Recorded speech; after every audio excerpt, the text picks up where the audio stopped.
Pessoal, seja muito bem-vindo a mais esse vídeo do canal Nós Cremos CCB.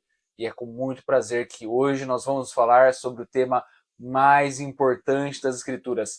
Não dá para ser cristão e não saber disso. Não tem como fugir disso. E hoje eu peço que você fique comigo até o final e curta o vídeo, ative as notificações, faz tudo que você puder para compartilhar essa verdade com quem você ama e com você que você gostaria de compartilhar isso que a gente vai falar hoje, tá bom? Então fica comigo até o final, que esse assunto é o mais importante da Bíblia. Não tem como ficar assim. Então, para começar, eu vou aqui fazer 3 perguntas. E eu espero que até o final desse vídeo a gente consiga responder todas elas, para a gente não ter mais dúvidas sobre isso. E são elas: salvos de quê? Eu preciso entender isso.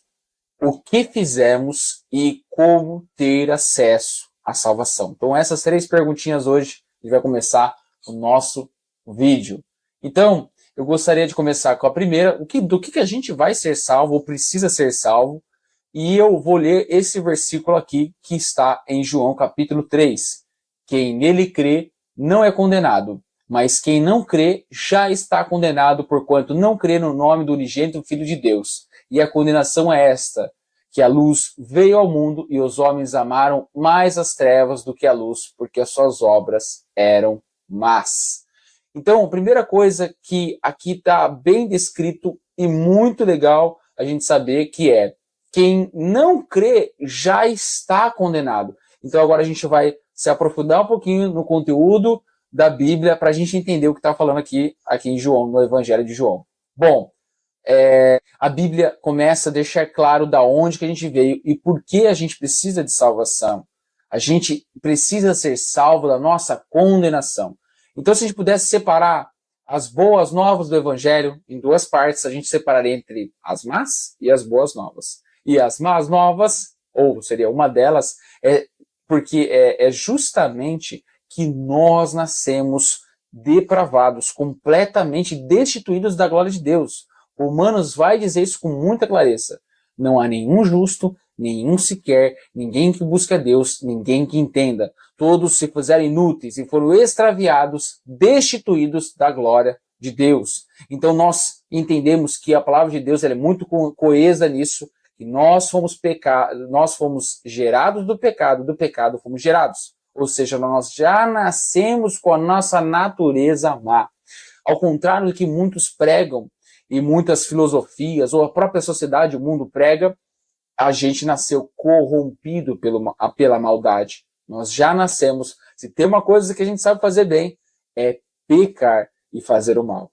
E agora, para a gente entender isso, nós vamos se aprofundar um pouco da onde que veio isso. Então, quando Deus criou o homem, ele criou Adão e Eva, e lá em Adão e Eva, nós pecamos. Então, Adão, infelizmente, decidiu pecar e não fazer a vontade de Deus. Quando ele fez isso, ele foi destituído, ele foi separado da fonte. Então Deus e Adão eram um só.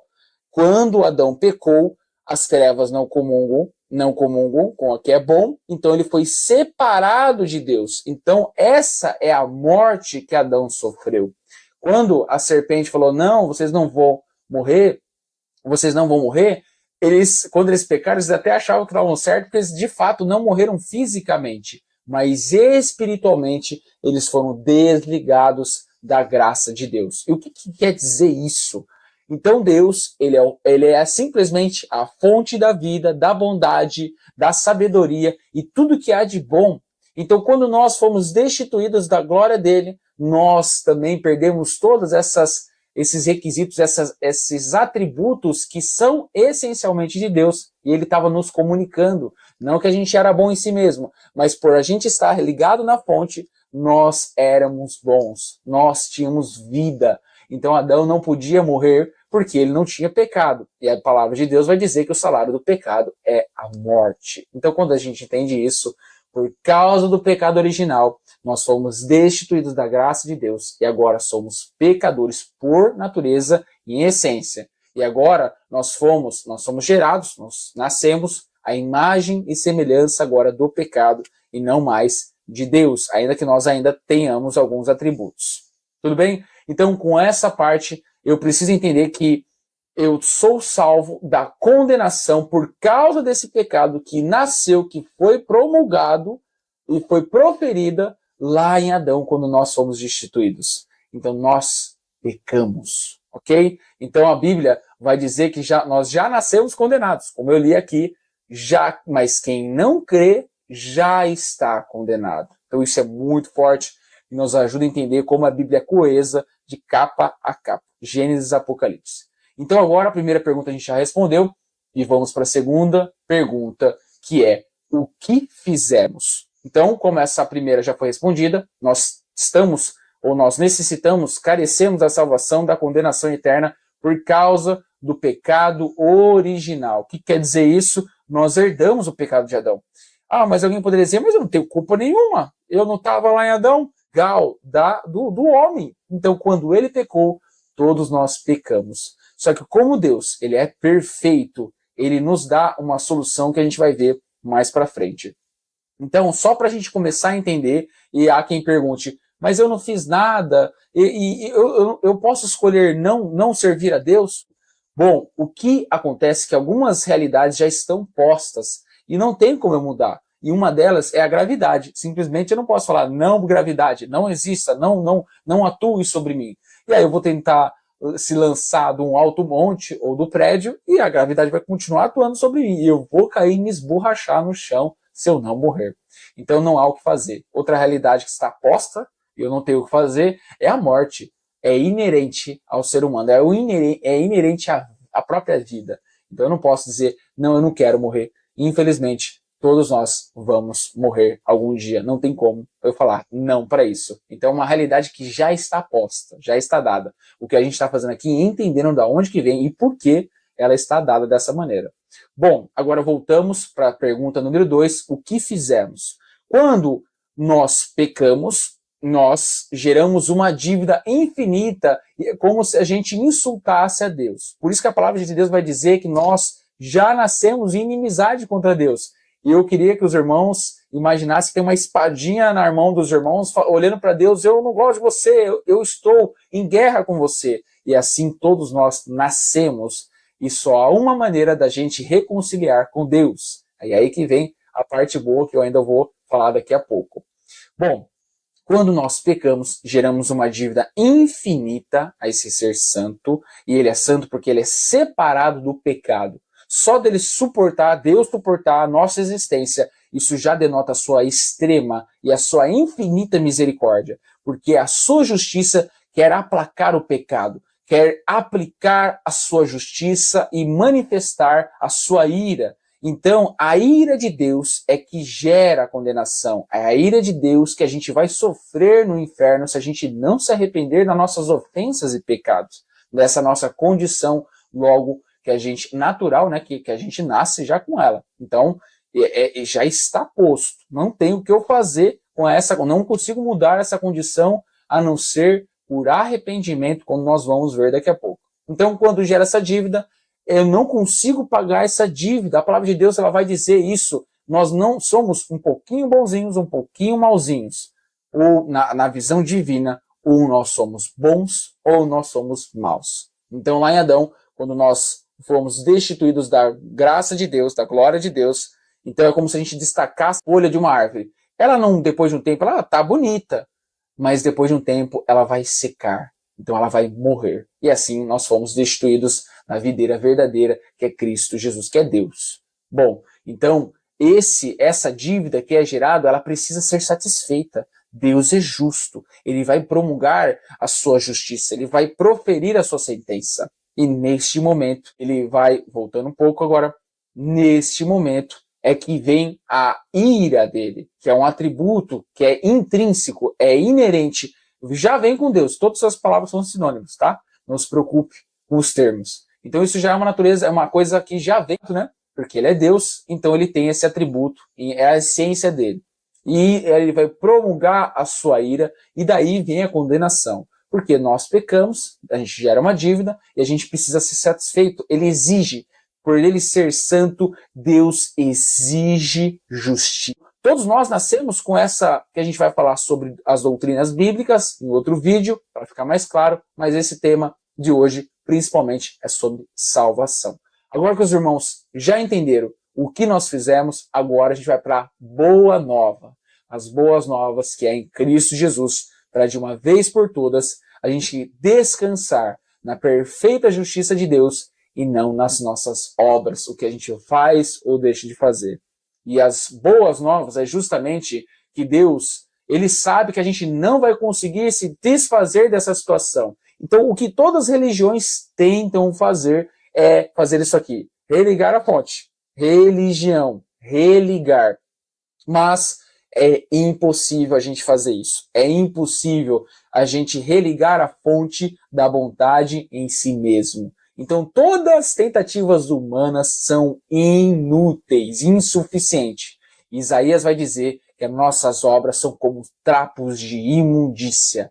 Não há ninguém que faça o bem, não há ninguém que busque a Deus. Então, minha única solução é Deus vindo até nós, nos convencendo pelo seu Espírito Santo e trazendo, me convencendo da sua justiça e do meu pecado. E aí, quando eu entendo isso, eu me arrependo e peço perdão a Deus por causa da minha condição. Eu me arrependo de tentar satisfazer pagar essa dívida por obras humanas. Eu sei que eu não consigo. A palavra de Deus vai dizer que é impossível, não tem como pagar essa dívida infinita. E aí, meus irmãos, quando nós entendemos isso, e aí que vem a parte boa. Então, a parte boa e a esperança, Deus sabia que a gente ia pecar em Adão, mas já trouxe a solução no último Adão, que é Cristo. Então, o último Adão veio fazer que o primeiro Adão não conseguiu, que é manifestar a vontade de Deus plena. Então, Cristo em tudo foi tentado, mas sem pecado. Depois nós vamos falar sobre Cristo, a sua divindade, a sua humanidade, em outro vídeo para a gente entender melhor. Mas o que eu gostaria de ler com os irmãos é exatamente isso aqui, e eu vou ler com vocês. E eu vou ler com vocês, mas por favor, se você quiser parar esse vídeo, leia o capítulo inteiro, e a gente vai entender o que está escrito aqui, que é formidável. Eu vou ler só um trechinho, não ler tudo, porque senão o vídeo vai ficar muito extenso. Isaías capítulo 53. Porque foi subindo como renovo perante ele, e como raiz de uma terra seca, não tinha beleza nem formosura.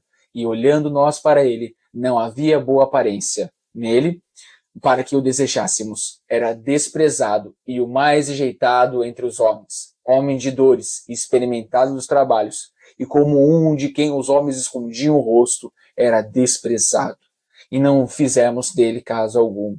Verdadeiramente ele tomou sobre si as nossas enfermidades e as nossas dores levou sobre si, e nós o reputávamos por aflito, ferido de Deus e oprimido. Mas ele foi ferido por causa das nossas transgressões e moído por causa das nossas iniquidades. O castigo que nos traz a paz estava sobre ele, e pelas suas pisadas nós fomos sarados. Todos nós andávamos desgarrados como ovelhas, cada um se desviava pelo seu caminho, mas o Senhor fez cair sobre ele a iniquidade de todos nós. Ele foi oprimido e afligido, mas não abriu a sua boca. Como um cordeiro foi levado ao matadouro, e como ovelha muda perante os seus tosqueadores, assim ele não abriu a sua boca. Da opressão e do juízo foi tirado. E quem contará o tempo da sua vida? Porquanto foi cortado da terra dos viventes, pela transgressão do meu povo, ele foi atingido. E puseram a sua sepultura com os ímpios e com o rico na sua morte, ainda que não cometeu injustiça, nem houve engano na sua boca. Todavia, ao Senhor agradou moê-lo, fazendo-o enfermar. Quando a sua alma se puser por expiação do pecado, verá a sua posteridade, prolongará os seus dias, e o bom prazer do Senhor prosperará na sua mão. Eu vou ler só até aqui, mas eu queria que os irmãos refletissem quão extraordinário e magnífico são o que está escrito aqui é formidável, porque justamente quem paga o preço do meu e o seu pecado, os irmãos que estão assistindo, não são as nossas obras, e isso é um insulto à santidade de Deus, porque uma porca ela não consegue lavar-se, e há quem diga que não, até o batismo eu consigo, Deus pago, o Jesus pagou os meus pecados, agora depois disso é a minha vez, aí eu tenho que fazer por merecer. Em nenhum momento a Bíblia diz isso, nenhum momento. Então é um insulto à santidade de Deus. Quem pagou o preço foi Cristo Jesus. Então ele foi moído por causa das nossas transgressões. Então nós geramos uma dívida. Existe uma dívida infinita nos céus e o justo juiz é Deus. Deus está assentado ali no trono e querendo nos julgar. E a gente vê, imagina os irmãos, né, que nós estamos aqui e tem câmera em todo lado e a gente não pode falar, eu não sabia, eu não fiz, porque nós somos pecadores. Todos pecaram e foram destituídos da glória de Deus. Não tem como falar que eu não sabia ou não peco, porque todos pecaram. É isso que a Bíblia vai dizer. Então, no tribunal perfeito de Deus, nós não teremos desculpa alguma. E aí, quando a gente olha para o lado, imagina agora os irmãos, a gente olha para o lado, e aí quem está lá é Jesus. E Jesus pergunta, filho, você quer que eu te defenda nessa causa? E aí a gente acaba falando que causa, eu estou na sua causa, né? No sentido humano da palavra, alguma coisa, eu estou numa justiça, alguma casa. Mas quando, na carta de 1 João, capítulo 2, quando diz que Jesus é o nosso advogado, é agora que a gente vai entender. Então, quando Jesus está do nosso lado, ele pergunta, filho, você quer que eu pague o preço? Você quer ter acesso à glória de Deus? E a gente fala, sim, eu me arrependo de tentar. Eu me arrependo de tentar pagar o preço ou me justificar a mim mesmo. Eu simplesmente aceito que eu sou pecador e eu sou insuficiente e eu não consigo. Nesse momento, Jesus fala, então, filho, sai da cadeira, do banco dos réus, onde a gente senta para ser julgado. Nesse momento, nós subimos, nós levantamos. E aí Jesus senta na cadeira. E aí ele fala, Deus Pai pode promulgar a sentença. E aí Deus aplica a sentença. E neste momento, Jesus leva sobre si o preço do nosso pecado. E para os irmãos entenderem o quanto isso é grave, isso é sério, imagine os irmãos que Jesus simplesmente pagou, é como se ele sofresse a ira de Deus na cruz do madeiro, que a gente deveria ter sofrido a eternidade no inferno. Por isso que é tão extraordinário, por isso que a gente é tão grato ao Senhor pelo que Ele fez por nós. Não dá para eu achar que eu vou ter parte na minha salvação, no sentido que eu mereça, que eu tenho crédito com Deus. Não dá para eu falar isso, porque a minha dívida é infinita. Se existe alguém que paga, esse alguém é Cristo Jesus. Antes ou depois da conversão, quem paga é Cristo Jesus. Quando nós entendemos isso, nós descansamos não mais nas nossas obras, no que a gente faz ou deixa de fazer, mas nós descansamos única e exclusivamente em Cristo Jesus. Como a gente acabou de ler, Ele tomou sobre si as nossas iniquidades e pelas suas pisaduras nós fomos sarados. Ok? Então, quando a gente entende isso, nós entendemos que a boa nova é justamente que Jesus pagou o preço do nosso pecado. Então, já acabamos respondendo aqui a pergunta número 3, que é como temos acesso à salvação. Agora, beleza, Jesus fez isso na cruz. Como eu tenho acesso a isso? Nós temos acesso a isso quando nós nos arrependemos de tentar fazer por mérito nosso. Nós nos arrependemos quando entendemos a nossa real condição e por isso que a gente é tão grato, porque a nossa real condição é ser condenado. E aí, se eu perguntasse para os irmãos, nossa, isso é muito bom perguntar, o que a gente precisa fazer para ir para o inferno? Aí tem um monte de gente que faz uma lista, não, ou deixar de fazer isso, ou fazer aquilo. Não. Sabe o que a gente precisa fazer para ir para o inferno? Absolutamente nada. É um papel em branco que você entrega a uma pessoa, é isso que você precisa fazer. Absolutamente nada, porque nós já estamos indo para lá. Nós já nascemos na condição de pecadores. E quando eu entendo isso, eu paro de olhar com ar de soberba, aquele meu próximo que está em pecado, aquele meu próximo que parece tão mal quanto Hitler. Porque a nossa referência não é essa pessoa que é muito má, o estuprador, o assassino, o que quer que seja. A nossa referência é Cristo Jesus. E quando eu me comparo com Cristo Jesus, eu começo a olhar essas pessoas que eu acho super más, e eu falo assim, até que eu sou parecido com elas. A única coisa que o Espírito Santo refreou e segurou o meu pecado para que eu não fizesse a mesma coisa. Quando nós começamos a entender isso, não tem como não ser grato pela graça de Deus que nos é derramada por causa de Cristo Jesus. Então, Deus ele já sabia o que ia acontecer e já trouxe a solução através do teu filho, do seu sacrifício. E é assim que a gente tem acesso à salvação. Quando nós nos arrependemos dos nossos pecados e confiamos única e exclusivamente no favor de Deus, favor imerecido, e é por graça, graça para nós. Mas quem teve que pagar um alto preço é Cristo Jesus. E aí algum espertinho aí pode dizer, então quer dizer que se eu não preciso fazer nada, ou não tenho nada que eu possa fazer, quer dizer então que agora eu vou viver deliberadamente em pecado? Mas o apóstolo Paulo já sabia, inspirado pelo Espírito Santo, que esse espertinho ia levantar a mão, quer dizer que eu posso pecar à vontade agora? E eu vou fazer tudo que eu sempre quis? Não. Aquele que é salvo e remido pela cruz do madeiro e agora se faz um com Deus e aí é religado na fonte e vejamos, irmãos, que agora a gente está ligado na fonte. Quando a gente se arrepende e crê no sacrifício de Cristo, Deus vem até nós. Então, a única religião verdadeira é aquela que fala que a gente é insuficiente e Deus vem até nós, porque nós não conseguimos nos salvar. Nós não conseguimos, não tem jeito. E quando eu entendo isso, uma pausa. Voltando agora. Então, há quem diga, então agora eu vou viver deliberadamente em pecado. Mas não, porque a palavra vai dizer que uma vez liberto, nós somos livres do pecado, do domínio do pecado, e não livres para pecar. Então, o apóstolo Paulo, ele vai dizer, então quer dizer que agora eu vou viver deliberadamente em pecado para que a graça aumente ainda mais, como se fosse um buffet, né? Já que é livre, então eu vou comer adoidado, vou comer ali à vontade. E é claro que não, nós somos livres do domínio do pecado e não para pecar.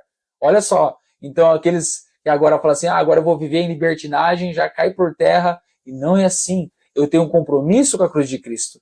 Eu lembro que foi pago um preço pelos meus pecados. Então eu vou ficar pecando? Não. Se eu amo a Deus, se eu amo Cristo, eu vou deixar de viver no pecado. Não agora por medo. Não agora por medo do juízo de Deus. Mas porque eu amo a Deus acima de todas as coisas. Olha como que inverte tudo. A gente acaba aprendendo tudo errado. Mas a palavra de Deus é simples. E a gente precisa entender que nós somos salvos para sermos santificados. E não santificados para sermos salvos. Porque, na verdade, nós, em si mesmos, não conseguimos nos santificar. E é isso que está escrito. A fonte da bondade é somente Deus, como a gente viu de uma maneira didática, né? Que Ele é a fonte. Quando eu estou enxertado na fonte da bondade, então aí eu consigo fazer o bem por consequência. Então, Efésios capítulo 2 vai dizer que agora eu sou salvo para fazer as boas obras, as quais Deus preparou para que eu andasse nelas. Efésios capítulo 2, versículo de 8 a 10. Então, quando eu entendo essas coisas, agora eu tenho liberdade para servir a Deus. Olha só, eu tenho liberdade. Então, quer dizer que eu não vou, quando vem uma doença, quando que vem a condição financeira ruim, eu não paro de pensar que é o juízo de Deus sobre mim, Deus está tentando, não está se agradando de mim. Ou, pelo contrário, muitas pessoas que são abastadas, elas são abastadas, voltando, elas acabam tendo a bênçãos materiais, financeiras, e elas acreditam que por causa disso, elas estão sendo abençoadas, que Deus ama elas, isso não tem nada a ver. Em nenhum momento a Escritura diz isso. É que a gente lê o Velho Testamento e quer transpor o Velho Testamento para o Novo, achando que agora a mesma coisa está acontecendo, e isso não podemos fazer. E a verdade é que a gente começa a se regozijar em meio à enfermidade, em meio à tribulação, em meio, infelizmente, à condição financeira, porque Jesus é suficiente. A palavra de Deus vai dizer que a gente vai se gloriar nas tribulações e nas perseguições. Ué, o que é isso? Só é possível quando Deus se torna suficiente na minha vida, porque Ele é suficiente, Ele é o nosso pastor e Ele não nos fará falta. Então a gente leu o Salmo 23 achando que não vai faltar nada em nós, mas a verdadeira interpretação e a correta é que Ele não nos fará falta.